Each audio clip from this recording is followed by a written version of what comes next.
नमस्कार साथियों, जय हिंद। मैं आपका अपना सचिन कुमार वर्मा स्वागत करता हूं आपके अपने यूट्यूब चैनल सिलेक्शन पॉइंट पर, जहां हम डेली करंट अफेयर से जुड़े बहुत ही महत्वपूर्ण एमसीक्यूज आपके लिए लेके आते हैं। तो आज भी फिर हम आपके साथ जुड़े हुए हैं करंट अफेयर की इस नई क्लास के साथ। आशा करूँगा आप सभी लाइक करेंगे, शेयर करेंगे और ज़्यादा से ज़्यादा सब्सक्राइब करेंगे। आगे बढ़ते हैं। तो आज हम करंट अफेयर्स के कुछ महत्वपूर्ण क्वेश्चन करने जा रहे हैं, क्योंकि आज हमारे प्रधानमंत्री, आप सभी को पता है, 23 से 26 जुलाई के बीच यूनाइटेड किंगडम्स ऑफ मालदीव्स की यात्रा पर गए हैं, जहां पे कुछ बहुत ही महत्वपूर्ण ट्रेड डील्स, बहुत ही महत्वपूर्ण व्यापार समझौते होने वाले हैं। तो उससे रिलेटेड भी कुछ प्रश्न आपके सामने होने वाले हैं। तो आप सभी से मैं आशा करूंगा कि आप क्लास को ज़्यादा से ज़्यादा लोगों को शेयर करेंगे। तो हम शुरू करते हैं आज की क्लास। तो आज की क्लास जो है उसका पहला प्रश्न आपके सामने, भारत ने किस मुद्दे को ब्रिटेन के साथ चर्चा में उठाया। देखिए, मैंने बताया था ब्रिटेन की यात्रा आज से शुरू हो गई है, मतलब हमारे प्रधानमंत्री जी पहले पहुंच चुके हैं, क्योंकि ब्रिटेन और भारत के समय में लगभग 6 से 7 घंटे का अंतर है। तो जो जो हमारे यूके के बीच में जो व्यापार समझौता है, जिसको एफटीए कहा जाता है, इसके हस्ताक्षर होने की संभावना इस यात्रा से शुरू होती है। तो इस प्रश्न में यह पूछा गया है कि किस मुद्दे की चर्चा प्रधानमंत्री जी ने, भारत ने कहाँ उठाई है? ब्रिटेन में उठाई है। तो हमारे ऑप्शन है, ऑप्शन ए ट्रेड इम्बैलेंस। इसका मतलब हुआ कि जो ट्रेड इम्बैलेंस का मतलब हुआ था, जो हमारा व्यापार चल रहा है, व्यापार में ऊंच और नीच के बारे में बात होती है। क्लाइमेट चेंज, जैसे यूनाइटेड किंगडम का क्लाइमेट कैसा है, डिफरेंट है, और इंडिया के क्लाइमेट में भी बदलाव आ रहा है। और खालिस्तान एक्सट्रीमिट एक्टिविटी। देखिए, आपको सभी को पता होगा कि कई सारे लोग जो भारत को टुकड़ों में बांटना चाहते हैं, वह खालिस्तान जैसे किसी देश का नाम बना रहे हैं, जो हमारे पंजाब राज्य को तोड़ने की कोशिश करते हैं। तो एक यह प्रश्न हो गया। ऑप्शन डी टूरिज्म एग्रीमेंट, क्योंकि बहुत सारे लोग लंदन टहलने जाते हैं, क्या उसके एग्रीमेंट के लिए, या बहुत सारे लोग इंडिया भी टहलने आते हैं, क्या उसके लिए? नहीं। इस प्रश्न का सही उत्तर जो है वह है खालिस्तान एक्सट्रीमिट एक्टिविटी। जो खालिस्तान के द्वारा एक्सट्रीमिट एक्टिविटी की जाती है, वह इस चर्चा का बहुत बड़ा ही मुद्दा रहा है। और आप ये जो है खालिस्तान एक्टिविटी के बारे में बताया गया है। तो हमारे विदेश सचिव जो विक्रम मिस्री हैं, हमारे जो सचिव हैं, उनका नाम क्या है? विदेश सचिव का नाम है विक्रम मिस्री। ध्यान रखिएगा, विक्रम मिस्री जो हमारे विदेश सचिव हैं, उन्होंने बोला कि यह समस्या केवल हमारी नहीं है, बल्कि हमारे साझेदारों की भी चिंता होनी चाहिए। मतलब देखिए, अगर आपकी समस्या है, तो अगर आपका साथी है, तो वह समस्या उसकी भी होनी चाहिए। यह भारत के विदेश सचिव विक्रम मिस्री जी ने बताया। और भारत ने यूनाइटेड किंगडम की जो यात्रा की है, उसका मुख्य उद्देश्य क्या है? भारत और यूके में जो मुक्त व्यापार समझौता है, जिसे एफटीए कहा जाता है, उस पर हस्ताक्षर कराने की यह पूरी कोशिश के साथ प्रधानमंत्री जी ने इस यात्रा को शुरू किया है। आगे बढ़ते हैं अगले प्रश्न की ओर। अगला प्रश्न हमारे सामने, उपराष्ट्रपति जगदीप धनखड़ के इस्तीफे को राष्ट्रपति द्वारा किस संविधान अनुच्छेद के तहत स्वीकृति दी गई? कल यह प्रश्न मैंने आपको कराया भी था। यह आपको पता होना चाहिए कि आर्टिकल 67A जो है, आर्टिकल 67A जो है वह क्या है? देखिए, अगर कोई भी राष्ट्रपति को इस्तीफ़ा देता है, जो व्यक्ति राष्ट्रपति को इस्तीफ़ा देता है, वह किसका प्रयोग करेगा? आर्टिकल 61A का। तो हमारे उपराष्ट्रपति जगदीप धनखड़ जी ने इस्तीफ़ा देने के लिए राष्ट्रपति जी को आर्टिकल 67A के तहत अपना इस्तीफ़ा दिया, जिसका रिजिग्नेशन जो हमारे राष्ट्रपति द्रौपदी मुर्मू जी को दिया गया था। उन्होंने आर्टिकल 67A के तहत उसे स्वीकृति दी। अच्छा चलिए ये तो हो गया। तो हमारा आर्टिकल जो 61 है इस प्रश्न में दिया हुआ वह क्या कहता है? आर्टिकल 61 क्या कहता है? आर्टिकल 67 में हम पढ़ेंगे महाभियोग के बारे में। आर्टिकल 67 में हम पढ़ेंगे महाभियोग के बारे में। तो सर ये भी बताइए आर्टिकल 52 क्या होता है? आर्टिकल 52 कहता है there shall be the president of India. Article 52 में हमें प्रेसिडेंट के बारे में बताया गया है। आर्टिकल 52 में प्रेसिडेंट के बारे में बताया गया है। और आर्टिकल 75 क्या कह रहा है? आर्टिकल 75 प्रधानमंत्री और जो मंत्रिमंडल होती है उसके गठन के बारे में दिया हुआ है। प्रधानमंत्री के और उनके मंत्रिमंडल के संबंधित प्रावधानों से रिलेटेड है। ठीक है, आगे बढ़ते हैं अगले प्रश्न की ओर। अगला प्रश्न नंबर 3, भारतीय सेना को किस अमेरिकी युद्धक हेलीकॉप्टर का पहला बैच मिला? देखिए, अमेरिकी युद्धक हेलीकॉप्टर जो कॉम्बैक्ट हेलीकॉप्टर्स होते हैं जो यूएस के द्वारा बनाए गए हैं उनके बारे में पूछा हुआ है। तो option A Chinook, option B Black Hawk, option C Apache, option D Osprey. देखिए, आप सभी को पता होगा कि अपाचे भी इंडिया में है, चिनूक भी हैं, ब्लैक हॉक भी हैं और ऑस्प्रे। ये सभी कहाँ से बने हुए हैं? ये सभी यूएस के बनाए हैं, यूएस मेड है। ठीक है, पर अभी हाल ही में कौन सा ज्वाइन किया है? तो जो अपाचे है, अपाचे के AH-64 कॉम्बैक्ट हेलीकॉप्टर को अमेरिका द्वारा भारत को दिया गया है, भारतीय सेना को दिया गया है। इस चीज़ का ध्यान रखिएगा। आगे बढ़ते हैं अगले प्रश्न की ओर। प्रश्न नंबर 4 हमारे सामने है, जो हमसे पूछा जा रहा है बिम्स्टेक डिजास्टर मैनेजमेंट एक्सरसाइज का कौन सा संस्करण भारत ने आयोजित किया? तो बिम्स्टेक्स का आयोजन पूछा है। ठीक है, भारत ने किया, ये पता चल गया इस प्रश्न से ही कि बिम्स्टेक्स का जो इस बार आयोजन कराया गया वह कहाँ कराया गया? भारत में कराया गया। परंतु ये पूछा ये इसका कौन सा संस्करण था? तो ऑप्शन है हमारे पास दूसरा, तीसरा, चौथा और पहला। तो बिम्स्टेक्स है क्या? सबसे महत्वपूर्ण प्रश्न ये उठता है, बिम्स्टेक्स है क्या? तो बिम्स्टेक के बारे में अगर हम पढ़ेंगे तो एक डिजास्टर मैनेजमेंट है। ठीक है, इसके ऑब्जेक्टिव क्या हैं? जो रीजनल लेवल पे जो भी समस्याएं इमरजेंसी आती है, जैसे कहीं पे फ्लड्स आ गए, कहीं पे भी ड्रॉट पड़ गया, तो उस सिचुएशन में जो डिजास्टर बन रहा है उसको किस प्रकार से मैनेज किया जाता है। तो बिम्स्टेक्स की जो शुरुआत है आप बताएंगे कमेंट सेक्शन में ये कब शुरू किया गया, बिम्स्टेक्स की शुरुआत कब करी गई। अभी अगर इस प्रश्न का ऑप्शन आंसर दे दिया जाए तो आपको तुरंत ही पता चल जाएगा कि बिम्स्टेक की शुरुआत कब की गई। अच्छा, बिम्स्टेक्स की फुल फॉर्म क्या है? बिम्स्टेक्स में कौन कौन से देश आते हैं ये हमें पता होने चाहिए। बिम्स्टेक्स में हमारा पड़ोसी देश बांग्लादेश आता है, भूटान आता है, इंडिया ऑफ कोर्स है और म्यांमार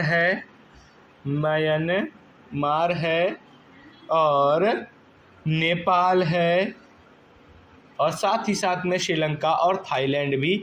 ये सभी जो बे ऑफ बंगाल का जो initiative multi sectoral technical and economic corporation show है, ठीक है, उसे बिम्स्टेक कहते हैं। जिसके सदस्य कौन कौन से हैं? बांग्लादेश, भूटान, इंडिया, म्यांमार, नेपाल और श्रीलंका, साथ ही साथ में थाईलैंड।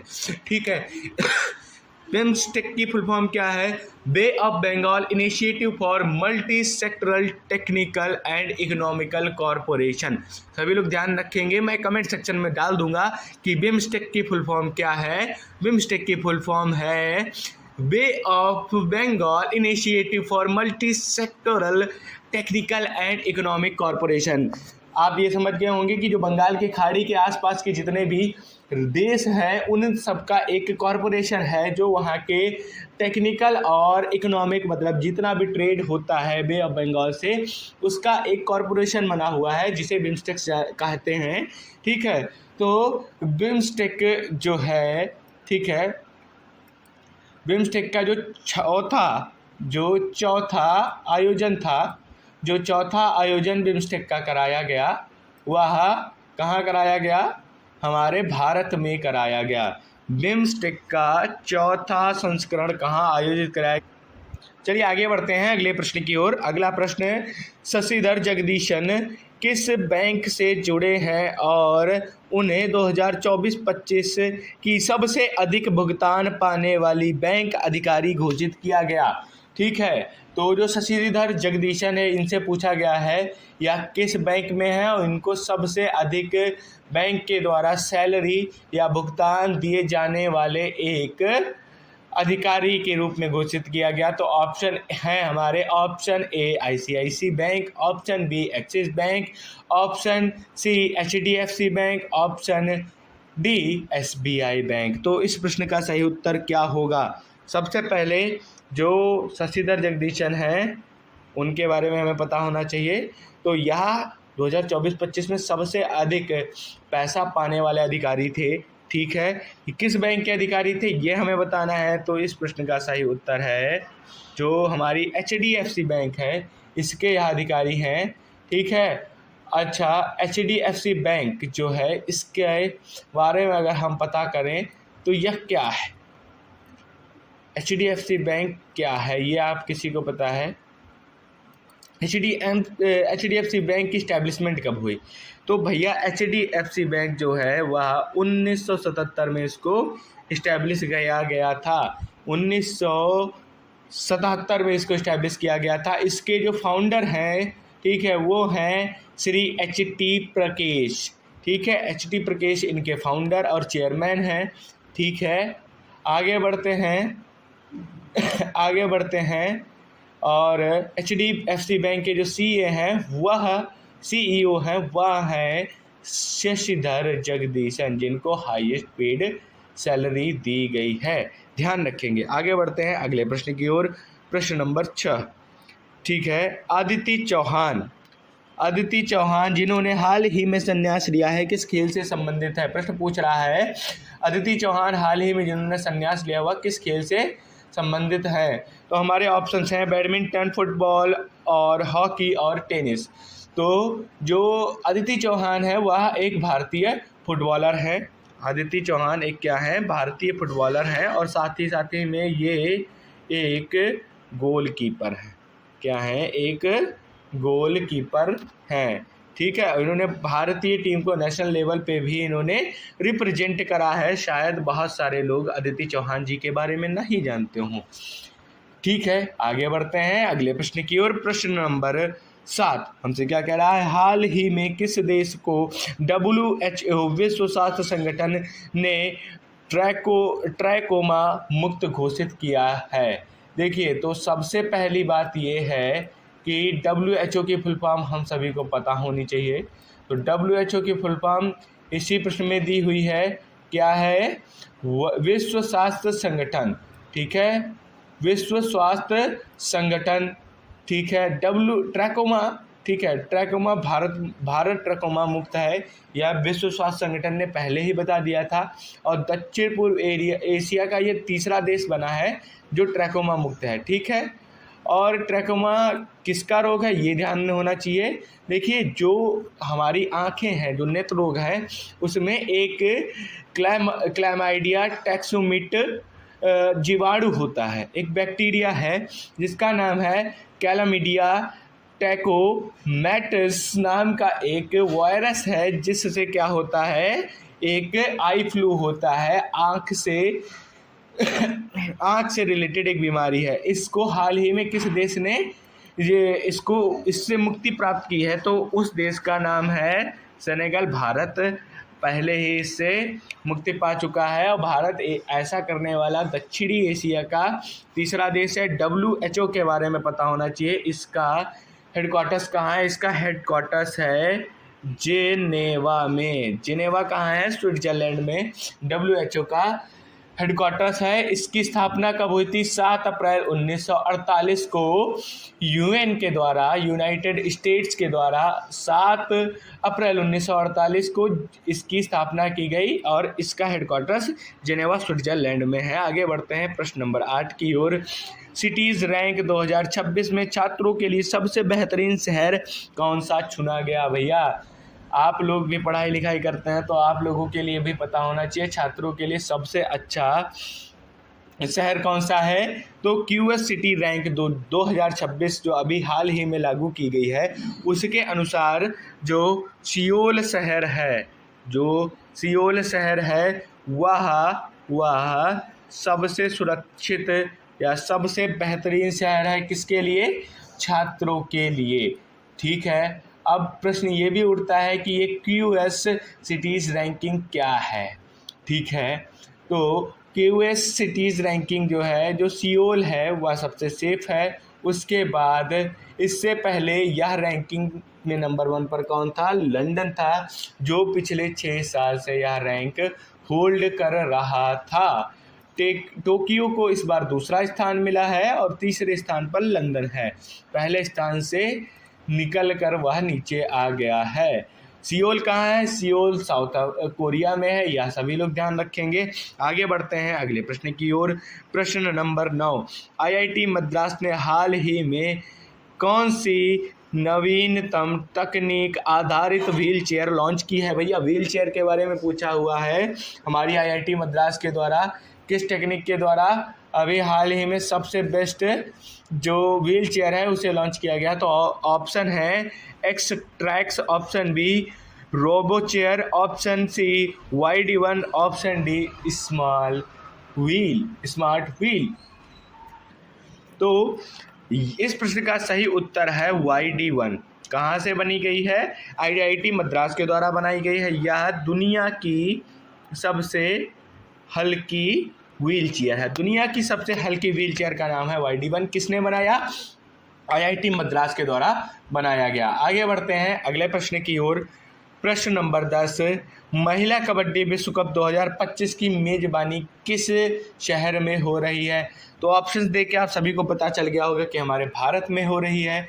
तो इस प्रश्न का सही उत्तर क्या होगा? Option A Jaipur, option B Delhi, option C Hyderabad, option D Lucknow.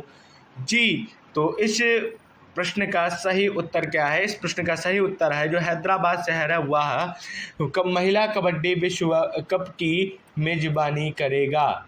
महिला कबड्डी विश्व कप की मेजबानी कौन सा शहर करने वाला है? तो उस शहर का नाम है हैदराबाद। अच्छा ये बताइए, महिला कबड्डी विश्व कप शुरू कब से हो रहा है? शुरू कब से हुआ था और कब ख़त्म हुआ था? किस देश ने इसे जीता? तो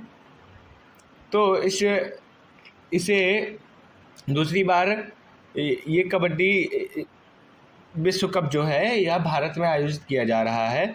और इसे जीता कौन? इस प्रश्न का सही उत्तर है भारत ने। ठीक है, महिला कबड्डी विश्व कप भी भारत के द्वारा जीता गया। किसने जीता? भारत ने जीता। ठीक है, ध्यान रखेंगे। आगे बढ़ते हैं प्रश्न नंबर 11। चीन ने हाल ही में किस तकनीक पर आधारित डिवाइस विकसित किया है? ठीक है, तो option A deep sea walking robot, option B solar power drone, option C mind control device for bees, option D autonomous farming tractor. तो भैया चीन के शोधकर्ताओं ने क्या किया है? भैया मधुमक्खी जो होती है उसके दिमाग को कंट्रोल करने के लिए एक डिवाइस बना दिया। अभी उन्होंने मधुमक्खी को कंट्रोल करने के लिए डिवाइस बनाया है और कुछ दिनों के बाद वो इंसान को भी कंट्रोल करने वाली डिवाइस बना नहीं लेंगे। ध्यान रखिएगा, चीन काफ़ी आगे हो गया है हमारे देश से। एक समय पर दोनों की इकोनॉमी बराबर थी, आज से 30 साल पहले, और आज दोनों की इकोनॉमी में 3 से 4 गुने का फ़र्क है। आगे बढ़ते हैं प्रश्न नंबर 12। ग्लोबल फाइनेंस मैगजीन द्वारा 2025 के बेस्ट कंज्यूमर बैंक कौन सी है? ऑप्शंस हैं option A HDFC bank, option B ICICI bank, option C State Bank of India, option D Axis bank. तो स्टेट बैंक ऑफ इंडिया इस प्रश्न का सही उत्तर है। मैं आपको बताना चाहूँगा स्टेट बैंक ऑफ इंडिया इसका सही उत्तर है। अच्छा, आप ये बताइए स्टेट बैंक ऑफ इंडिया की शुरुआत कब हुई? स्टेट बैंक ऑफ इंडिया का इस्टेब्लिशमेंट कब हुआ, या हम आपसे पूछ रहे हैं तो कब हुआ? देखिए, स्टेट बैंक ऑफ इंडिया की शुरुआत की गई 1806 में, ठीक है। तब इसको क्या कहते थे? बैंक ऑफ कलकत्ता कहते थे, ठीक है, बैंक ऑफ कलकत्ता कहते थे। 1921 में इसे बैंक ऑफ बंगाल बोला गया। फिर bank of Bombay, bank of Madras को मिलाकर क्या बनाया गया? इंपीरियल बैंक ऑफ इंडिया बनाया गया। और 1955 में, ध्यान रखिएगा, 1955 में इसे स्टेट बैंक ऑफ इंडिया के नाम से जाना गया, इसका राष्ट्रीयकरण कर दिया गया, ठीक है। स्टेट बैंक ऑफ इंडिया का मुख्यालय कहाँ है? तो इसका मुख्यालय है हमारे मुंबई शहर में, ठीक है। आज के लिए इतने ही प्रश्न। हम आपसे कल नई क्लास के साथ जुड़ेंगे। उससे पहले हमने आपसे वादा किया था मैं आपको डेली कुछ ना कुछ नई स्कीम्स आपके सामने लेके आता रहूँगा, ठीक है। तो अब हम देखते हैं कि आज कौन कौन सी नई स्कीम्स मैं आपके सामने लेके आया हूँ। उससे पहले एक प्रश्न रह गया है, तो प्रश्न नंबर 13 हम करते हैं, ठीक है। भारत किस निवेश विश्वसनीयता इन्वेस्टमेंट कॉन्फिडेंस की कौन सी तिमाही में बढ़ी है? ये प्रश्न कल हमने कराया था। तो इस प्रश्न का सही उत्तर क्या होगा? Quarter third 2025। आगे बढ़ते हैं अगले प्रश्न की ओर। अगला प्रश्न जो है वह है आत्मनिर्भर भारत अभियान जो है इसकी शुरुआत कब करी गई? आत्मनिर्भर भारत अभियान की शुरुआत कब करी गई? तो इसकी शुरुआत करी गई है दिनांक 12 मई 2020। और इसकी शुरुआत करने वाला मंत्रालय क्या है? भारत सरकार। प्रधानमंत्री मुद्रा योजना जो है यह कब शुरू की गई? 8 अप्रैल 2015 को करी गई और इसे वित्त मंत्रालय के द्वारा लागू किया गया। Kaushal Bharat mission, skill India mission कब लागू किया गया? 15 जुलाई 2015 को लागू किया गया और इसे कौशल विकास मंत्रालय के अंतर्गत आता है। प्रधानमंत्री फसल बीमा योजना 18 फरवरी 2026 को इसकी शुरुआत करी गई। 2016 को इसकी शुरुआत की गई। किसके द्वारा की गई? कृषि मंत्रालय के द्वारा की गई। बेटी बचाओ बेटी पढ़ाओ योजना की शुरुआत कब करी गई? इस योजना की शुरुआत की गई 22 जनवरी 2015 महिला एवं विकास मंत्रालय के द्वारा। साथियों, आज के सेशन में इतना ही।